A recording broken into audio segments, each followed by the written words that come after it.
guys, it's Kasim. Welcome back again. I hope you're doing all right. So I saw this article, these two articles actually, by Pope Francis, where he was talking about the fact that anyone who has sex outside of marriage, that sex actually is not the most serious sin. And he also was talking about the fact that owning cats and dogs instead of having children is a very selfish thing to do. So I wanted to just give my opinion on it. I don't know if you're going to find it useful. Maybe it might give you some thought, some room for thought to think about for yourself, examine, self-reflect, see what you think about yourself, about how you stand on this. But we can have a bit of a dialogue. So whatever you think, comment below. But also, before I get into what I think, if you want to help me get to 1,000 subscribers by June, and you like the video, please don't forget to like and subscribe to my channel.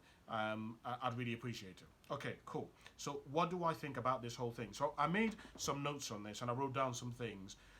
One of the first things that I wrote down is, look, instead of looking to your parents, instead of looking to the Pope, instead of looking to religion, instead of looking to society, why don't we start looking to each other to have conversations about what we believe and what we stand for? I think we're living in this world today where nobody wants to have a conversation because everybody is so sensitive and everybody is so easily offended. And therefore, we don't leave any room to ever have discussions.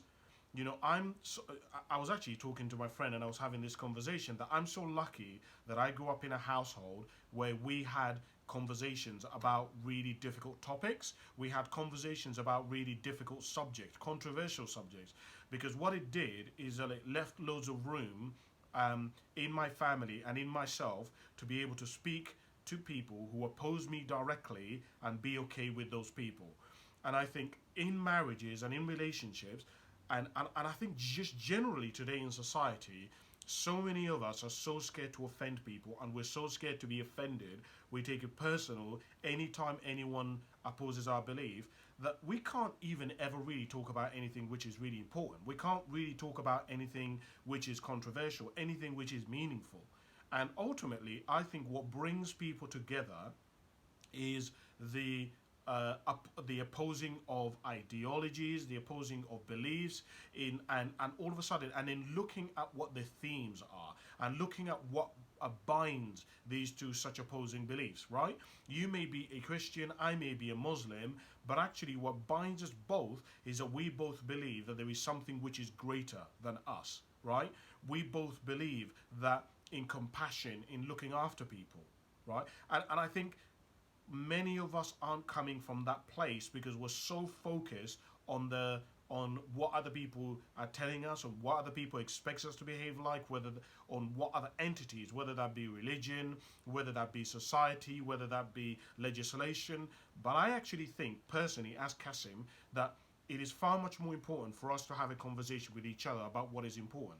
So, for example, in this whole thing about people who are having sex outside of marriage not seeming to be a bad sin. It doesn't matter whether it's a bad sin or not. What is important is, what do we as a couple, what do we in our relationship, are we okay for us to have that kind of relationship? Are we okay for us to go and look, when I talk about people going outside of their relationship, you have to be open to the fact that there are some people who engage in polyamorous relationships. There are some people who engage in swinging, right? So actually going outside of a marriage isn't necessarily such a bad thing, as depending on whether or not you've had that conversation with people. And I think we're living in this world where a lot of us just don't even want to consider that it is that some people are going to go outside of their relationship to seek some of this. It's interesting because I've spent a lot of time studying people who are right at the top of society. And it's funny because when you start going up higher in terms of social status, marriage in itself is not about love. It is actually more of a business transaction. It is more about bringing two different people. You're successful, you're well off, you're socially well connected, I'm socially well connected, I'm well off, I have influence. Let's bridge together and make something even greater. And actually, when you are operating at the higher ends of the social spectrum, it's funny because the man will usually have a side woman, a sugar baby, who in which they just simply have sexual relations with, and then the man will also, sorry, the woman will also have whatever a partner who they meet and they just simply have sexual relations with. But you have to understand that the lower down you come in social economic status, the more a marriage is actually about is about love. And I found that really fascinating as I was studying these different areas of life. And my point to you is that instead of looking towards what other people think you should be doing, about what marriage should be like, what about you look to yourselves and actually determine for yourselves what you think a marriage is supposed to be like? Now, on the subject of people deciding to have cats, deciding to have dogs over having children, I have some very strong beliefs about this. But before I give you my beliefs, one of the things that's really important, I think, for us to always think about is it is okay for both you and I to have both opposing beliefs and to still be friends and to still be amicable with each other. That just because I hold the views that I hold, it doesn't mean that I'm a bad person. And just because you hold the beliefs that you hold, it doesn't mean that you are in somewhat superior to me. My belief about people who decide to have obviously animals over children, which it is becoming more and more and more common.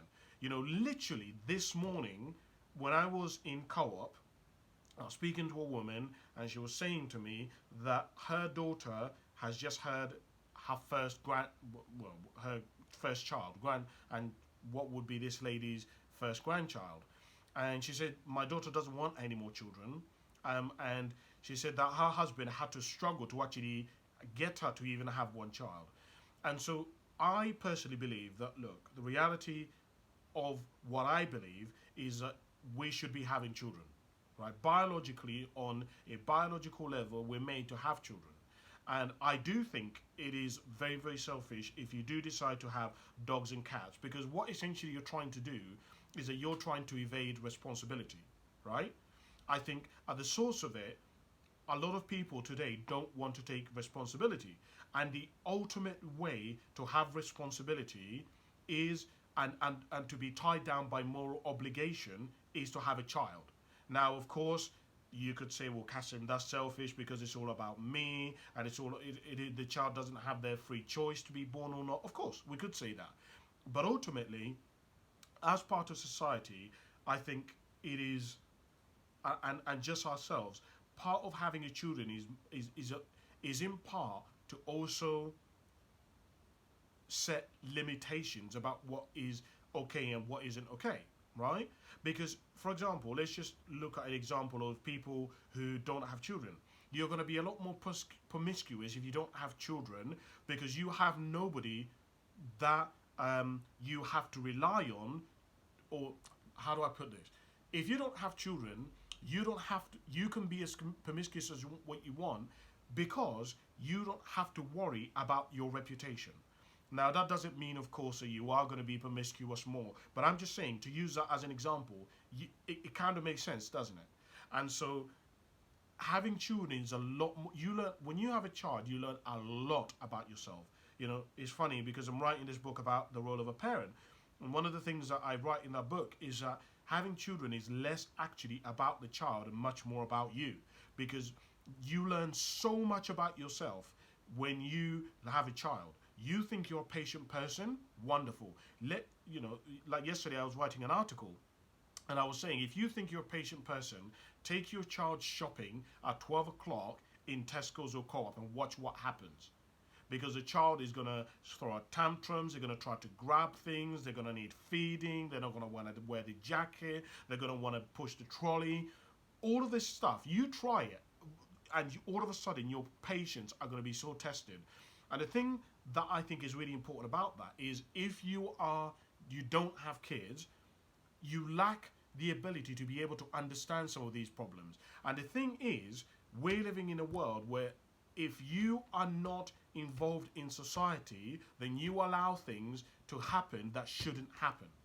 If you don't understand how vulnerable children are because you've held your own child in your hand, you wouldn't understand the need to have men locked away. You wouldn't understand the need to have pedophiles kept a certain distance. Now, that doesn't mean you're not intellectual. That doesn't mean you can't intellectualize it. But it is a very different. It's like people who say, well, if I had a child, my child would never behave like that. It is so easy for you to say that until you actually have your own child, and you realize how difficult it is to discipline a child without you getting the child scared, without you imposing your beliefs, without forcing the child to do something.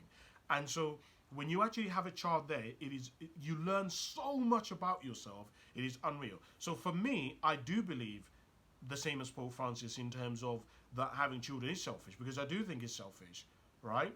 Now, obviously, in saying that, if you have a medical issue, if you can't have children, of course, I get that. But if you have the ability to have children, and you do find somebody, and your partner does want children as well, then I think you should, right? But obviously, as I say, that's my belief. That doesn't mean that I'm a bad person and you're a good person, or that you're a good person and that I'm a bad person. That's just what I believe. That's where I stand. That's what I think. But what do you think? Do you agree? Do you disagree with me? I'd love to hear what your thoughts are. So comment below. Let's sort of have a dialogue. Let's create this environment where we can actually have a conversation without me thinking you're my enemy and you thinking that I'm some evil, domesticated, and empathetic kind of person. I'd love to hear your thoughts. So comment below. Also, please, if you want to help me get to 1,000 subscribers by June, please like and subscribe to my channel. Thank you very much for listening. I really appreciate it. And I hope you have a good rest of the week. See you later. Bye.